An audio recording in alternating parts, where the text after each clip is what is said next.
कपड़े भी बुढ़िया सास धो रही है। उस महारानी ने तो कर दिया अपना दिन का बस एक काम और हो गई फ्री।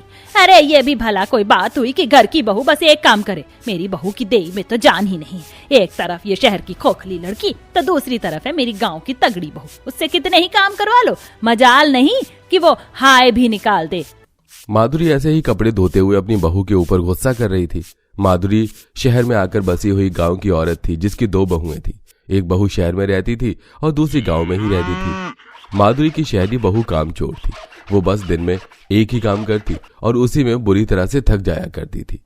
ऐसे ही अगले दिन मैंने खाना बना दिया, अब तो मुझे थकान हो रही है, मैं कमरे में जाकर आराम कर लेती हूँ। पूजा सिर्फ खाना बनाने के बाद अपने कमरे में गई और आराम से बेड पर लेट गई। तभी उसके पास उसकी नंद आई। भाभी भाभी क्या कर रही हो? मेरा कॉलेज का प्रैक्टिकल है, आप मेरी उसे पूरा करवाने में हेल्प कर दो ना। उषा, मैं अभी अभी खाना बना कर आ रही हूँ और काफी थक गई हूँ। खैर बनवा दूंगी, लेकिन तुम्हें भी फिर बदले में मेरा एक काम करना पड़ेगा। क्या भाभी? मैंने बताया ना कि मैं थक गई हूँ, तो बस मेरा एक काम कर देना। किचन में बहुत सारे बर्तन हो रहे हैं तो तुम बर्तन साफ कर दो। ठीक है, मैं अभी बर्तन साफ करके आ रही हूँ, उसके बाद आप बनवा देना। उषा ऐसे बोलकर रसोई में बर्तन साफ करने को चली गई।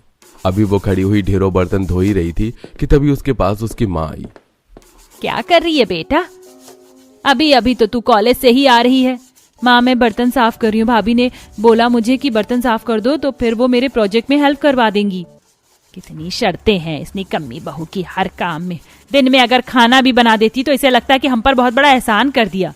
माँ, मेरा भी जरा भी मन नहीं था बर्तन धोने का, लेकिन मैं भाभी को जानती हूँ, वो मुझसे ये काम करवाती, इसीलिए मैं धोने आ गई। अब मैं बस क्या ही बोलूं, तेरी भाभी की बातों पर तो मेरा खून खौल जाता है। मैं तो सोच रही हूँ कि तेरे ये प्रैक्टिकल वगैरह निपट जाए तो फिर पूरे परिवार को लेकर अपने गांव जाऊं, अपने पुराने घर में। वहां जब ये अपनी जेठानी को काम करता हुआ देखेगी तब इसे समझ आएगा कि मेहनत किस चीज का नाम है। माधुरी ऐसे ही बातें करने लगी। वहीं दूसरी तरफ उसकी ये सारी बातें रसोई के दरवाजे पर ही खड़ी पूजा ने भी सुन ली थी। ऐसा क्या करती हैं संगीता भाभी जो माँ को उनके इतने चर्चे करने होते? ठीक है, मैं भी गांव जाऊंगी और देखूंगी अपनी भाभी जी का काम। सभी ने गांव जाने का मन बना लिया। बस फिर क्या था, उषा के प्रैक्टिकल खत्म हुए और उसकी कॉलेज की छुट्टियों में पूरा परिवार गांव जाने को निकल गया। कुछ देर गाड़ी के सफर के बाद ही शहर का रास्ता खत्म हो गया और फिर गांव का रास्ता शुरू हुआ। व्हाट द हेल, कितना खराब रास्ता है। चुप कर बहू, ऐसे आड़े टेढ़े रास्तों का भी अपना ही मजा है। माँ, पूजा क्या जाने इन रास्तों के बारे में, इसका तो ज्यादातर वक्त शहर में ही गुजरा है ना। हाँ, वैसे वो बात तो है। माँ देखो, गाड़ी से अब हमारा गांव दिखना शुरू हो गया। देखो, मुखिया जी के खेत आ गए। ये मुखिया जी के खेत हैं? हाँ, वैसे हैं तो ये वही। जी माँ देखो, हमारी गाड़ी के पीछे से तांगा आ रहा है। अरे हाँ, वाह, मेरे गांव में तो कुछ नहीं बदला है। माँ, अभी गाड़ी को रोकना पड़ेगा क्योंकि सामने से बैलगाड़ी आ रही है। विशाल ने अपनी गाड़ी को साइड लगाया और फिर वो गाड़ी को रोककर कुछ देर बाद आगे बढ़े। गांव की सड़कें और नजारे देखकर पूजा के सिवाय पूरा परिवार बहुत ज्यादा खुश हुआ। कुछ ही देर में वो लोग अपने ऐसे ही गांव वाले घर के पास भी पहुंच गए, जहां गाड़ी से निकलते ही माधुरी ने गहरी सांस ली। मेरे गांव की खुशबू, मुझे तो गोबर की बदबू आ रही है। मेरा घर, मेरी गंगा, सब कुछ आज भी मेरे बेटे ने वैसे ही रखा हुआ है। ऐसा भी क्या है इस जगह में? अरे मेरी माँ जी आ गई। आइए माँ जी, अंदर आइए। बहू, मेरी बच्ची कैसी है तू? भाभी कैसी हैं आप? मैं ठीक हूँ, आप सभी अंदर चलिए। संगीता सभी को अपने घर के अंदर ले आई, जहां घर को देखकर माधुरी खुश होने लगी। हाय, मेरे घर में उगा हुआ नीम का पेड़ और साइड में ये क्यारी कच्चा आंगन और ये एक पक्का कमरा। मुझे तो मेरी शादी के दिन याद आ रहे हैं। सच में मेरे बेटे ने कुछ नहीं बदलवाया। कैसे बदलवा देता? मेरे माँ बाबा की यादें इस घर से जो जुड़ी हुई हैं। कुणाल, मेरा बच्चा। माधुरी अपने गांव के बेटे और बहू से मिलकर बहुत ज्यादा खुश हुई। ऐसे ही उसने अपना घर वगैरह देखा, जिसके बाद संगीता बोली, माँ, पूजा, उषा और देवर जी, आप लोग बैठिए। मैंने आप लोगों के लिए छाछ बना कर रखी, मैं लेकर आती हूँ। और उसके बाद खाने में आलू के चंदे, साथ में सरसों का साग, उबले हुए चावल, रायता, अचार, पूरी और मीठे में आलू का हलवा भी तैयार है। बहू, तूने इतना कुछ क्यों बनाया? इतना कुछ कहाँ है माँ, आप लोग पहले छाछ पी लीजिए, उसके बाद खाना खा लेना। संगीता ऐसे बोलकर सभी के लिए बड़े बड़े गिलासों में छाछ ले आई, जिसको पीने के बाद सभी ने खाना खाया और खाना खाकर वो सभी लेट गए कि तभी बहू कहाँ जा रही है? आकर तू भी आराम कर ले। आराम नहीं माँ जी, मैं आराम नहीं करूंगी। मुझे अभी कुणाल जी के साथ खेतों में थोड़ा सा काम करवाना है। तुझे थकान नहीं होती है? नहीं माँ जी। संगीता ऐसे बोलकर खेतों में काम करने को लग गई। फिर शाम को घर आकर उसने सभी के लिए शाम में ढेरों पकवान बनाए। वैसे कुछ भी कहो, मेरी बहू संगीता का तो जवाब ही नहीं है। हर काम हवा की रफ्तार से भी पहले कर बैठती है। बस अब कुछ ज्यादा नहीं हो रहा है माँ जी का यहाँ आकर। माँ जी मुझे तो भूल ही गई हैं। लगता है कि अब मुझे कुछ करना ही पड़ेगा जो माँ जी को संगीता भाभी बुरी लगने लगे और मैं उनकी नजर में अच्छी बन जाऊं। पूजा मन बना चुकी थी कि अब वो अपनी भाभी को बुरा बनाएगी। आज के दिन तो सभी सो गए, लेकिन सुबह के 5 बजे ही संगीता की छत पर मुर्गे ने बोलना शुरू कर दिया। दिन निकल गया, चलो अब उठ जाती हूँ। मेरी गंगा को भी भूख लगी होगी और मुझे सभी के लिए नाश्ता भी बनाना है। संगीता ऐसे बोलकर उठ गई और सबसे पहले उठकर उसने सूर्य देव की पूजा की। पूजा के बाद गंगा, ओ मेरी गंगा, तुझे भूख लगी है? ले चारा खा ले। संगीता ने अपनी गाय को चारा दिया, जिसके बाद वो उसका दूध काटने को बैठ गई। इतने में ही बाहर माधुरी उठकर आ गई। बहू क्या कर रही है? इतनी जल्दी क्यों उठ गई? माँ जी मैं तो ऐसे ही उठ जाती हूँ, आप इतनी जल्दी क्यों उठ गई? आप सो जाओ, अभी कुछ देर में मैं आप सभी को उठा दूंगी। माधुरी संगीता की बात सुनकर सोने चली गई। सभी शहरी सो रहे थे कि तभी वहीं गांव की मेहनती बहू ने दूध काटने के बाद अपनी गाय का घर साफ किया। उसे साफ करके संगीता ने गंगा को नहलाया और फिर उसके गोबर से उपले बना दिए। इसी सब में दिन सा चढ़ गया, जिसके बाद वो सभी के लिए नाश्ता बनाने आ गई। भाभी मेरा आपके हाथ की लस्सी पीने का मन है, मुझे नाश्ते में लस्सी देना। और मुझे भी भाभी, मैं भी लस्सी ही पीऊंगा। बहू मुझे तो चाय ही देना, मैं चाय ही पीऊंगी। जी मैं सभी की पसंद का नाश्ता बना दूंगी। तुम बताओ पूजा, तुम क्या खाओगी या पियोगी? मैं लेमन जिंजर टी पीऊंगी। आपको बनानी तो आती नहीं होगी। नहीं नहीं मैं बना दूंगी, मुझे पता है कि तुम किसकी बात कर रही हो। हमारे गांव में उसे अदरक नींबू का काढ़ा कहते हैं। संगीता की बात सुनकर पूजा बस चुप सी रह गई, लेकिन अब वो और ज्यादा चढ़ गई थी। संगीता ने सभी को नाश्ता बनाकर दिया, जिसके बाद वो सभी गांव घूमने को निकल गई और इतने में मेहनती बहू ने सारे घर की सफाई कर दी। अब सभी बस आने ही वाले होंगे तो खाना बना देती हूँ। संगीता खाना बनाने चली गई। इतने में ही सब भी लौट आए और पूजा के मन में शैतानी आ गई। मौका अच्छा है, आज का खाना मैं खराब करूंगी। पूजा ने खाना खराब करने की ठान ली। वो रसोई में आ भी गई कि तभी रसोई में संगीता आ गई और उसका प्लान फेल हो गया। ऐसे ही शाम के वक्त आज तो मैं ये सारा कमरा गंदा कर दूंगी, फिर माँ जी को पता चलेगा कि उनकी बहू कितनी कामदार है। पूजा ने ऐसे बोलकर कागज से कूड़ा करना शुरू कर दिया, लेकिन उसी वक्त उसे माधुरी ने देख लिया और उसने उसी से सफाई करवाई, जिससे पूजा थक गई और फिर सारा दिन वो कुछ नहीं कर पाई। ऐसे ही सिलसिला चला और अब परिवार के जाने का वक्त था। अब हमारा जाने का दिन करीब है, कल हम चले जाएंगे, लेकिन ये दिन मैं कभी नहीं भूलूंगी। सही कहा, लेकिन जाते जाते भाभी ये लो दूध पियो, सारा दिन आप इतनी मेहनत करती हो, पी लो। पूजा ने रात के वक्त संगीता को नींद की दवाई घोलकर दूध में पिला दी, जिसका नतीजा ये आया कि संगीता की सुबह आंख नहीं खुल पाई और वो सभी के जाते वक्त ही उठी, जिससे कि उसे रोना आ गया। रो मत मेरी बच्ची, कोई बात नहीं, कभी कभी थकान से नींद आ जाती है। माँ जी मैं आपके लिए आखिरी दिन खाना भी नहीं बना पाई। कोई बात नहीं, चल चुप हो।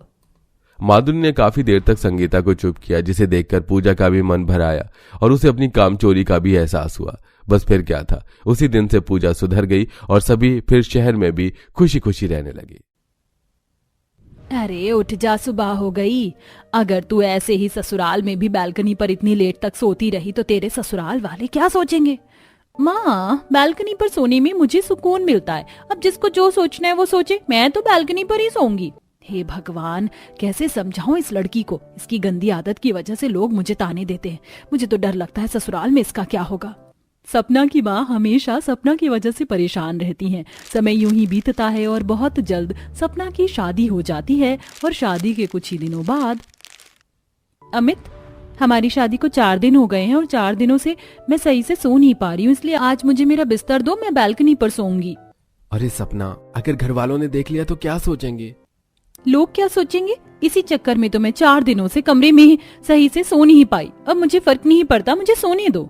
इतना बोलकर सपना बिस्तर छीनकर बालकनी में जाकर बिस्तर लगाकर लेट जाती है और आराम से सो जाती है। अगली सुबह जब सपना की जेठानी खुशबू पौधों को पानी देने आती है तो वह देखती है कि बालकनी में सपना आराम से सो रही है। ये देख वह हैरान हो जाती है और अपनी देवरानी को उठाते हुए उससे बोलती है, अरे देवरानी जी, तुम बालकनी में सो रही हो, सब ठीक तो है? देवर जी ने कुछ बोला क्या? नहीं नहीं देवरानी जी, सब ठीक है। भला अमित जी मुझे क्या ही बोलेंगे। वो तो कल रात मुझे नींद नहीं आ रही थी, इसलिए बालकनी पर आकर बैठ गई और कब आग लग गई पता ही नहीं चला। अच्छा, आप पौधों को पानी दीजिए, मैं तैयार होकर नीचे नाश्ता बनाने जा रही हूँ। सपना बहाने बनाकर नीचे चली जाती है, पर ये सब देख खुशबू भागते हुए अपनी सास के पास जाती है और अपनी सास के कान भरना शुरू कर देती है। माँ जी, मैं कहती थी ना, देवर और देवरानी जी के बीच कुछ ठीक नहीं चल रहा, दोनों अलग अलग सो रहे थे। मैंने अपनी इन चील जैसी नजरों से देखा है, देवरानी बालकनी पर सो रही थी। खुशबू बहू, तो इस घर की बहू है ना कि जासूस, इसलिए जासूसी करना छोड़ दे। मेरे बेटे बहू के बीच कुछ नहीं हुआ है। मत मानिए माँ जी, कल को जब पानी सर से ऊपर चला जाएगा ना, तब पता चलेगा आपको। खुशबू अपनी सास को पूरा भड़काने की कोशिश करती है, पर सुमित्रा अपनी बहू की बातों में नहीं आती और अगली रात एक बार फिर सपना रिश्ता लेकर बालकनी पर सोने के लिए चली जाती है। और ये देखा अमित उसके सामने हाथ जोड़कर उससे कहता है, अरे मेरी माँ, आज तुम फिर यहाँ पर बिस्तर लगाकर बैठ गई। अगर फिर से भाभी ने देख लिया ना तो घर में कलेश मच जाएगा। अमित, अगर इस बार घर में कलेश मचा तो मैं सबसे कह दूंगी कि मुझे बालकनी पर ही नींद आती है और मैं कहीं भी सो, लोगों को मुझसे फर्क नहीं पड़ना चाहिए। वैसे भी तुम्हारे कमरे में बहुत मच्छर है और तुम खर्राटे भी बहुत मारते हो, मुझे नींद नहीं आती है। बेशरम औरत, थोड़ी तो शर्म कर ले। बालकनी पर सोने के चक्कर में सफेद झूठ बोले जा रही है। तुम्हें यहाँ सोना है, तुम सो जाओ, पर बात बढ़नी नहीं चाहिए। अमित सपना की खुशी के लिए उसे बालकनी पर सोने की इजाजत दे देता है और सपना आराम से सो जाती है। पर अगली सुबह जब किसी काम से खुशबू बालकनी पर आती है तो वो एक बार फिर अपनी देवरानी को बालकनी पर सोता देख अपनी देवरानी को उठाते हुए उससे कहती है, देखो देवरानी जी, झूठ बोलने की जरूरत नहीं है। कल रात को भी तुम्हारे कमरे से आवाज आ रही थी। तुम देवर जी की वजह से परेशान हो ना? अगर ऐसा है तो मुझे बताओ, देवर जी को तो मैं सुधार दूंगी। भाभी, आप मुझे तब सुधारोगे ना जब कुछ गलत हुआ होगा। आप तो जानती हैं कि मुझे खर्राटे मारने की आदत है और मेरी बीवी की नींद बहुत हल्की है, वो सो ही नहीं पा रही थी, इसलिए मैंने ही उसे बोला बालकनी पर सोने के लिए। ये लोग चाहे मुझसे कितना ही झूठ क्यों ना बोले, सच तो मैं सबके सामने लाकर ही रहूंगी। खुशबू बहुत अच्छे से जानती थी कि सुमित्रा उसकी बात पर विश्वास तब तक नहीं करेगी जब तक उसके पास सबूत नहीं होगा, इसलिए अब वह अपनी नंद काजल के कान भरती है। अरे काजल, तुम्हारी दूसरी भाभी तो इस घर को तोड़ने के लिए आई है। जब से शादी हुई है तब से बालकनी पर ही सोती है और पूछो तो कहती है सब ठीक है। अब तुम ही मेरा साथ दे सकती हो। हमें सपना और अमित पर नजर रखनी होगी ताकि हम जान सके उन दोनों के बीच आखिर चल क्या रहा है। ऐसा मत बोलो भाभी, उन दोनों की अभी नई नई शादी हुई है। शादी होते रिश्ता टूट गया तो हमारी बदनामी होगी। अब आप अकेली नहीं है, मैं भी आपके साथ नजर रखूंगी उन पर। सपना बालकनी पर सोई थी, इसलिए सबको अब गलतफहमी शुरू हो जाती है कि अमित और सपना के बीच कुछ ठीक नहीं चल रहा। समय यूं ही बीतता है और आए दिन सपना को बालकनी पर सोता देख अब काजल को भी शक होने लगता है और वह भी इस बारे में अपनी माँ से बात करती है। माँ, मुझे लगता है बड़ी भाभी बिल्कुल सही कह रही है। आखिर ऐसी भी क्या परेशानी कि रोज रोज भाभी बालकनी पर सोती है। माँ जी, अगर आपको यकीन नहीं है तो आप कल खुद देख लेना अपनी बहू को बालकनी पर सोते हुए, फिर दूध का दूध और पानी का पानी खुद ब खुद हो जाएगा। अगर तुम दोनों इतना बोल रही हो तो मैं खुद देखूंगी। अगर कुछ दिक्कत चल रही होगी तो मैं अपने बहू बेटे के बीच की प्रॉब्लम सॉल्व करूंगी और उनसे बात करूंगी। आखिर सुमित्रा खुशबू और काजल की बातों में आ ही जाती है और अगली सुबह खुद जल्दी उठकर बालकनी पर आती है, पर इस बार उसे बालकनी पर कोई नजर नहीं आता और ये देख सुमित्रा अपनी बड़ी बहू और बेटी के कान खींचते हुए उनसे कहती, घर की शांति तुम दोनों को अच्छी नहीं लग रही जो मेरे कान भर रही थी। सब कुछ ठीक तो है मेरे बहू बेटे के बीच। क्या हुआ माँ जी, अब जेठानी जी और नंद जी के कान क्यों खींच रही हैं? आखिर अब कौन सी गलती कर दी इन दोनों ने? बहू, अब गलती करेंगी ये दोनों तो सजा तो मिलेगी ही ना इन्हें। इन लोगों ने हद कर दी। खैर, अब मुझे समझ आ चुका है कि सब कुछ ठीक है, पर फिर भी मैं तुम्हें समझा देती हूँ। शादी के बाद पति पत्नी का रिश्ता बहुत कमजोर होता है। अगर कुछ भी अनबन हो तो आपस में सुलझा लेना, पर मन मुटाव लेकर मत सोना। और तुम दोनों यहाँ से चलो, घर के कामों में लगो। अपनी जेठानी और काजल की हालत देखकर सपना की हंसी निकल जाती है। तभी वहां अमित आता और उससे कहता है, तुम जरा हंसना बंद करो। अगर माँ को पता चल जाता कि तुम बालकनी पर सोती हो तो उन्हें भाभी और काजल की बातों पर भी विश्वास हो जाता और आज बात हमारी डिवोर्स की हो जाती। और आज जो उन्हें भाभी और काजल को बहुत सजा दी है वो तुम्हें और मुझे मिलती। वो तो अच्छा है कि कल मैंने माँ की और भाभी की बातें सुन ली और सुबह होने से पहले तुम्हें उठा दिया। अच्छा ठीक है ना, मेरी मदद करने के लिए थैंक यू। अब मेरे पति हो तो इतना तो कर ही सकते हो, पर हम सबसे झूठ क्यों बोल रहे हैं? मैं सबको सच बता दूंगी। अगर कभी किसी को पता चला कि मुझे बालकनी पर सोने की आदत है, कमरे में मुझे नींद नहीं आती है। घर वालों को तो समझा लोगी, पर समाज का क्या करोगी? इस तरह अमित और सपना एक बार फिर अपना सच छुपा लेते हैं, पर सच छुपाए नहीं छुपता। इसी तरह कुछ महीने बीत जाते हैं और एक दिन सुमित्रा को नींद नहीं आती, इसलिए वह हवा खाने के लिए बालकनी पर जाती है और तभी उसकी नजर अपनी बहू के कमरे की बालकनी पर पड़ती है और वो देखती है कि सपना बालकनी पर सो रही है। ये देख उसके होश उड़ जाते हैं और वह अगली सुबह अपनी बहू बेटे को खड़ा कर उनसे सवाल जवाब करने लगती है। आज कोई झूठ नहीं चलेगा तुम दोनों का। अगर तुम दोनों को एक साथ नहीं रहना तो मुझे बता दो, मैं तुम दोनों को अलग कर दूंगी। पर ये बात घर से बाहर जाए या कोई और बहू को बालकनी पर सोते देखे, मुझे मंजूर नहीं। आप जैसा सोच रही हैं वैसा कुछ भी नहीं है माँ जी। तो कैसा है देवरानी जी, बता दीजिए ना। आपकी वजह से उस दिन पहली बार माँ जी ने मुझे डांटा और मेरे कान मोड़े। माँ जी आज आप इसे मुर्गा बना ही दीजिए। माँ जी अगर मैं झूठ बोलूं तो आप मुझे मुर्गा बनाकर गली में भगा देना, पर मैं सच बोल रही हूँ। हम दोनों के बीच सब कुछ ठीक है। वो तो मुझे बालकनी पर सोने की आदत है, पर अब मैं कोशिश करूंगी कि मैं कमरे में सोऊं ताकि घर की इज्जत घर में ही रहे। बहू मैं तुम्हें आखिरी मौका दे रही हूँ। अगर अब मैंने तुम्हें कभी बालकनी पर सोते हुए देख लिया तो मैं समझ जाऊंगी कि तुम मेरे बेटे के साथ खुश नहीं हो।